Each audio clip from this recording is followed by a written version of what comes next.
aqui no nosso canal, compartilhe esse vídeo, ou então, se tiver interesse de ver os outros temas desse aforismo, não deixe de fazer a sua assinatura no clube de estudos chamado Aforismos. Aqui está o site, vale a pena porque, além de estudar as comunidades virtuais hoje, nós também temos outros temas interessantíssimos. Por exemplo, a identidade líquida nesse tempo de redes sociais.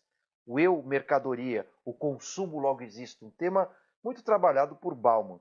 Assim como também a gente vai estudar como as redes sociais perpetuam aquilo que Guy Debord, embora não tenha visto a internet, chamou de sociedade de espetáculo.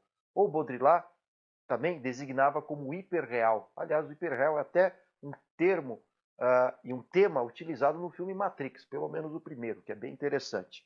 Nós vamos estudar também o narcisismo contemporâneo, essa cultura das selfies e as transformações que ocorreram sobre a fotografia desde a invenção das redes sociais, da internet e tudo mais.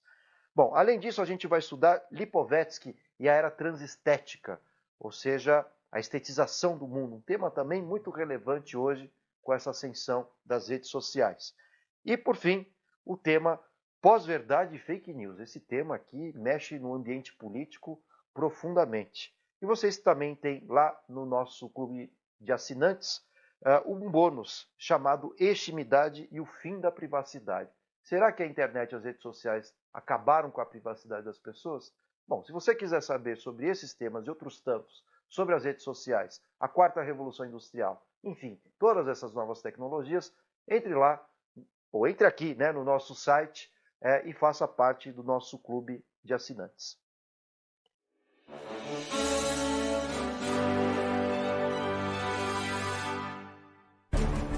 Bom, então o que a gente tem para discutir hoje são as redes sociais e as velhas e as novas comunidades. Por que esse título?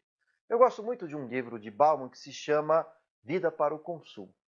Nesse vídeo especificamente, ele vai diferenciar o que é a sociedade dos produtores, baseada na modernidade sólida, e o que é a sociedade dos consumidores, fundamentada na modernidade líquida.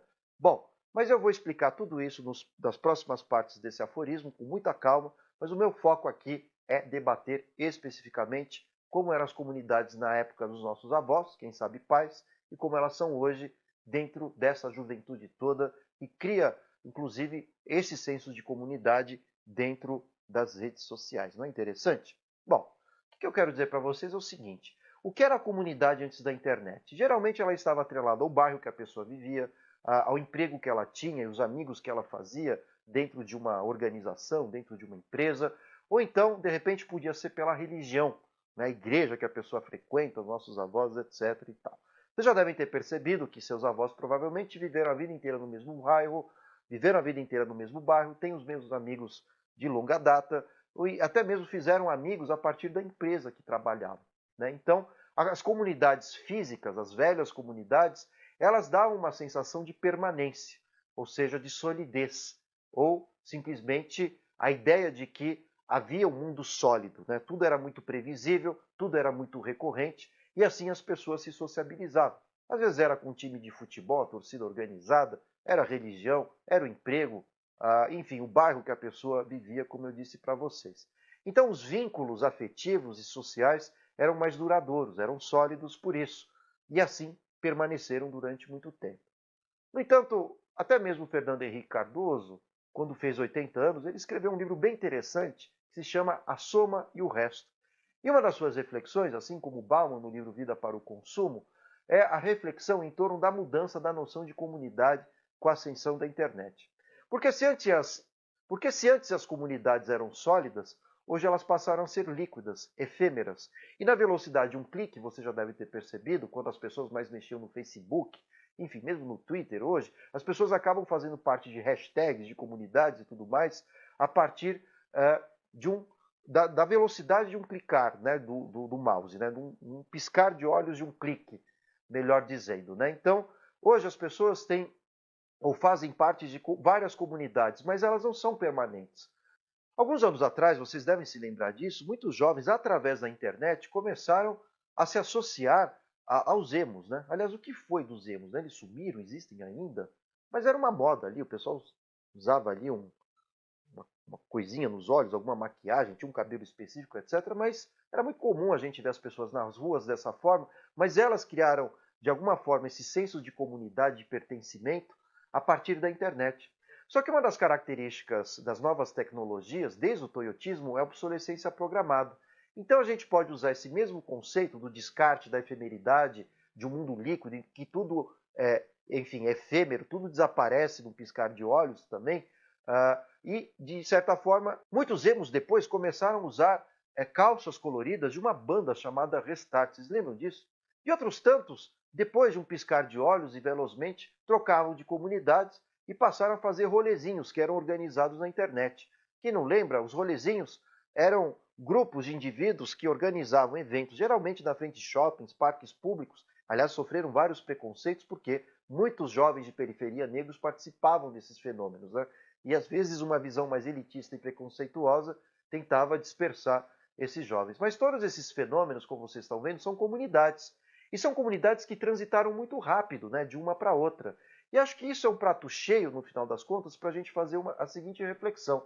Cada vez mais as comunidades, as identidades são criadas a partir dessas comunidades virtuais, elas surgem e desaparecem rapidamente, assim como as modas. Mas essa é uma característica das novas tecnologias, de um mundo toyotista, em que o comportamento que você tem e o seu senso de comunidade é diferente da época da modernidade sólida, que perdurou até a década de 70, até fins do Fordismo e do keynesianismo, quando o indivíduo mantinha um comportamento permanente no interior de uma comunidade. Como eu disse, era a religião, era o bairro, era o time de futebol, a torcida, o emprego, né, que criava laços de amizade.